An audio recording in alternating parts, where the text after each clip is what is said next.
What's going on, man? Welcome back to another video, and I want to say I appreciate y'all for the support on the last videos. And if you're not already subscribed to me, make sure y'all subscribe. Comment down below y'all favorite video from me, and let's go ahead and get right into the video. Kids movies that shouldn't be for kids. Let's go ahead and get into it. When you think of kids movies, you typically don't associate them with the horror genre. Whether it's a movie with a lot of extreme gore or just a movie with a lot of disturbing imagery, it makes sense that most horror movies are meant to be watched by young and impressionable children. However, even in spite of the inherent contrast between something being scary and something being made for kids, there have been a few examples of kids movies with the car driving down the valley with the alleyway and then the freaking scary person popping up. Also genuinely terrifying, whether intentional or not. So today I want to talk about some of the creepiest movies that were made for kids, to examine what makes these movies so scary, and to see why these movies left such an impression on so many young people around the world. Now the first movie that comes to mind when I think of a scary kids movie would definitely have to be Monster House. A movie about a kid who finds out a neighbor who just so happens to live in a demonic house that likes to eat people. So now this kid and his two friends have to take down this house before Halloween comes to make sure that the house doesn't start eating all of the neighborhood children while they're out trick-or-treating. Do you realize what's gonna happen tonight? Hundreds of kids walking right up to that house. Within this simple premise, the movie manages to capture a lot of really terrifying elements that make it a lot scarier than what you'd expect for a movie aimed at kids. Monster House, for starters, was it really scary when I was a kid? I feel like it was off and on. I think it scared me somewhat, but then at the same time, it was like, okay, this movie kind of cool. The opening scene sets the tone for the rest of the movie by cluing us as an audience into the creepiness of this house and its singular resident, Mr. Nebbercracker. It was him showing that him yelling scared at a little girl. Do you want to be eaten alive? And then stealing her tricycle. The movie then shows I think it was more of the house that scared me, and he kind of made it more lighthearted. There's parents going out of town to establish a theme within this movie regarding how almost all of the adults in this film are either completely oblivious or unwilling to help our child protagonist as they try to stop this house from eating people. Believe it or not, we got things to do. We do. In fact, this disconnect between the children and the adults is a theme that is shared across quite a lot of these scary kids movies. But while the adults' incompetence is often either played for laughs or utilized just to move the plot along, for Monster House, it serves as a great way to ramp up the tension for the movie by forcing the child protagonist to try to figure out how to beat this evil house on their own without the help of the people. When you really think about it, why do the kids always get left on their own to try to figure things out? And how are they so competent enough to figure out these things, bro? Shout out to the kids in these kids movies, meant to be protecting these kids from danger. So much for relying on the government. Yeah, I know, I hate the government, dude, we're screwed. The only adult who actually helps these kids defeat this house is Mr. Nebbercracker, who, just like our main protagonist, has been misunderstood by those around him, and thus has been forced to protect his neighbors from this evil house all by himself. Because the thing about Nebbercracker is that he only acts so evil to his neighbors in order to prevent them from being harmed by his wife, who was accidentally killed during the building of this house by a bunch of teenagers and decided to come back. I think this part was creepy too, when we figured out the backstory of his wife and then figured out that she came back as a house and she started eating these kids. Possess the house to harm anyone who gets near it. To add on to this already disturbing and pretty sad backstory, the movie also shows his dead wife's body as it's buried in cement, which is honestly a pretty terrifying scene, along with the numerous suspenseful sequences involving the house itself and the completely bizarre character designs of some of these characters. Is crazy, and it's not hard to see why this movie was so scary to so many people. Another family movie that always freaked me out would be the 1995 version of Jumanji, starring Jumanji was so scary, bro. And then when you heard the beating of the drums and stuff like that, bro, this movie was scary. Now this, oh my god. The main plot of this movie is that two kids I gotta rewatch this, bro, and stumble upon a mysterious jungle-themed board game called Jumanji. Why did they make it so lighthearted? Why The Rock is playing Jumanji, bro? Why is he playing? He made it so lighthearted, dog. Bring it over here. And then what made it scary is that every time they played something happened in the real world, and you just didn't know until you came across it. The game, they realized that whatever cryptic jungle-themed message the game produces will then come to life in the real world, and the only way to revert all of this is by finishing the game. And the last time anyone ever played this game was 26 years ago, and that ended with a kid named Alan getting sucked into the game. Yeah, this was scary, bro. With him returning to the real world as Robin Williams after these two kids start playing the game again. But the problem is that each of the things that this board game unleashes to the real world basically wants to kill everything in sight. And some of these creations are actually pretty terrifying, like this weird plant thing that starts trying to eat one of the kids, or these giant spiders that start attacking Robin Williams while he's stuck in the floor and can't move. One of the kids even turns into a werewolf after trying to cheat in the game. I remember this. You tried to cheat? No, I tried to drop the dice so they land on 12. Oh, okay, honey. Well, that would be cheating. That would And it be seems cheating, like my fears man. of this movie when I was younger were more than justified, because even Roger Ebert in his review for the movie seemed to criticize this movie's PG rating and insisted that it was way too I gotta scary for rewatch children. it, bro. I'll tell you, I think this movie would frighten younger kids, terrify them. However, looking back on it, this movie is kind of ridiculous. Sorry. And that's one thing with rewatching old movies. You feel like as an adult, it's like I don't get the same thrill, the same scaredness that I got when I was a kid and I used to watch these movies. Now I got a good enough But how do these monkeys know how to drive a car? And a motorcycle. And yet this one can't even open a fridge from the inside. Nonetheless, I can't deny that this is a pretty fun movie, and the onslaught of various intense set pieces make for a pretty scary time considering this was aimed at kids. Hold up. I'm gonna stop y'all right here. If y'all haven't subscribed, make sure y'all subscribe. If y'all haven't liked the video, make sure y'all like the video because we're trying to get out there in the algorithm and I need your help, need your support. So if y'all want to help a guy out, man, help me out. Go ahead and do it, man. Subscribe, like, and hit that notification bell. I just wanted to stop y'all just to let y'all know that. But we can get back into the video though. See y'all. But unlike these other kids movies where the scariness is intentional, the live-action Cat in the Hat movie has to be one of the most wasn't bizarre really and scary, unintentionally but it was terrifying just kids movies more I've like ever seen. not out of touch, but it was more like vulgar. I feel like Cat in the Hat was really. I remember watching this as a kid too. I'm like, bro, this seemed like for adults, bro. And whereas the other movies that I talk about in this video are generally But I pretty mess with good, Thing 1 this and is one Thing of the 2 in hardest that movie, movies that though. I've ever had to sit through. I knew that milk would come back to haunt me.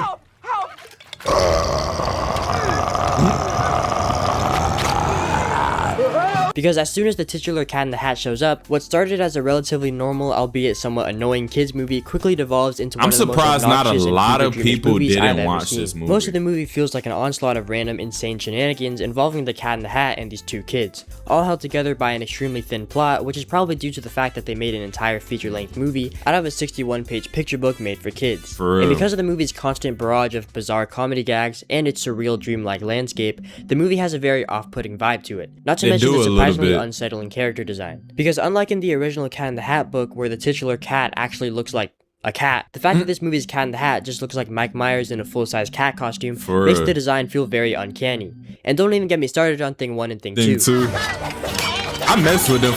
Then I think I just even liked them watch because they was fast. I just really liked fast characters when I was younger for some reason. So even if this movie didn't intend to be considered scary, I still thought it was worth mentioning purely because of how weird and often unsettling the movie can be. But when it comes to kids movies that could genuinely be considered a horror Coraline. movie, there are not many films that fit that description quite as well as the That's 2009 Coraline, film Coraline. bro. Based on a 2002 Oh my book of gosh, the same bro. name, the film follows a young girl named Coraline who lives in a dull house with her two parents who don't pay very much attention to her. I almost fell down a well yesterday, Mom. Uh-huh. I would have Those are the same pepper seeds from DayZ. died. My fault. I'm being a nerd. Nice. She continues to be bored with her current life until one night when she goes through a secret door and discovers a seemingly idyllic alternate version of her current life, before realizing With the button eyes, when she opened the freaking opened the present and it revealed the buttons in the present, they said, I'm finna turn you into what we are. that maybe this idyllic version of scared me, reality dog. isn't as good as it seems. Oh my what makes gosh. Coraline so scary is how it consistently And then this maintains part a creepy too. atmosphere through its unsettling visuals and world building. From the beginning of the movie, we're introduced to a pair of thin, metallic hands taking apart an existing doll, removing its insides, and replacing it with a doll that resembles Coraline. While at first the audience isn't aware of the significance of this just yet, the extreme close-ups of this process, along with the fact just that this process copyrighted is my being done by video. something that isn't human, immediately sets off an uneasy feeling. And the movie continues its creepiness by introducing us to these very eccentric characters that also have some pretty unique Interesting character designs, But another yep. aspect of this movie that makes it so creepy is that Coraline is never in an environment that she is truly familiar with. The movie establishes early on that Coraline's family has just moved into a new house, taking Coraline away from her friends and forcing her into an unfamiliar setting. Don't Right. forget about me, guys.